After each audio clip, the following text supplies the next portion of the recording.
মুস্তাদরিক লিল হাকিম একটা হাদিস আছে, মা মিন ইনসানিন ইয়াকতুলু আসফুরান ফামা ফাওকাহা বিগাইরি হাক্কিহা ইয়াযবাহুহা ফায়াকুলুহা ইল্লা সালাহুল্লাহু আনহা ইয়াউমাল কিয়ামাহ।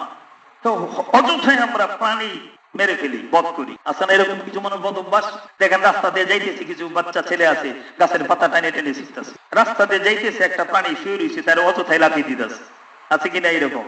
না ভাই, ইরহাম মান ফিল আরদি ইয়ারহামকুম মান ফিস সামায়ে ইরহামু মান ফিল আরদি, তোমরা দয়া করো জমিনবাসীর উপরে, আসমানওয়ালা তোমাদের উপরে দয়া করবেন, সকল সৃষ্টির প্রতি দয়া করা। রাসূল বলেন, কেউ যদি কোনো একটা চড়ুই পাখি অথবা তার চেয়ে ছোট্ট একটা প্রাণী হত্যা করে বিনা প্রয়োজনে, বলেন হুজুর আমরা আমাদের জন্য যেটা হালাল আমরা জবাই করে খাবো, এটা না। এটা হাদিসে বলে দিয়েছেন রাসূল। কি বলে দিয়েছেন? সে জবাই করবে, ইয়াসবাহুহা ফায়াকুলুহা, জবাই করে খাবে, এটা না। এমনি কোন প্রাণী, ছোট্ট প্রাণী যদি সে হত্যা করে বিনা প্রয়োজনে, রাসূল সাল্লাল্লাহু আলাইহি ওয়াসাল্লাম বলেন, ইল্লা সালাহুল্লাহু আনহা ইয়াউমাল কিয়ামাহ, আল্লাহ তাআলা কিয়ামতের দিন তাকে ধরবে, তুই পিঁপড়াটা মারছস কেন, ওই পোকাটা মারছস কেন?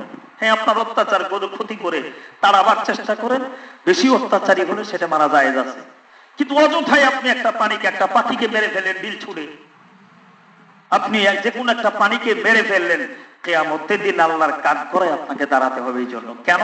প্রাণ দিয়েছি তো আমি আল্লাহ, কোন প্রয়োজনে কেন তুমি এটাকে মেরেছো? এই জন্য আল্লাহর কাছে জবাবদিহি করতে হবে। তাহলে সকল প্রাণের প্রতি দয়া, তাদের জান রক্ষা করা, এটা ঈমানের দায়িত্ব। জোরে বলেন সুবহানাল্লাহ।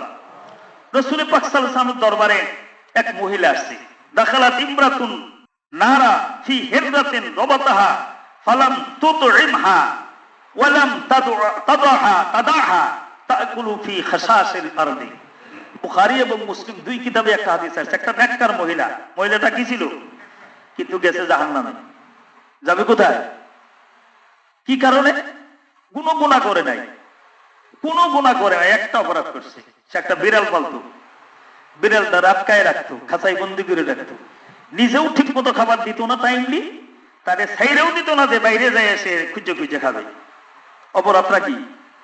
একটা বিড়ালকে আবদ্ধ করে রেখে তার হক আদায় করতো না, অথবা তাকে ছেড়েও দিত না, সুযোগ মতো খাবারও দিত না, ছেড়েও দিত না।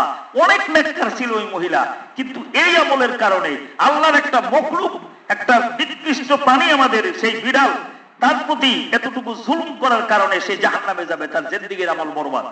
আল্লাহ তাআলা আমাদের হেদায়েত দান করে, জোরে বলি আমিন।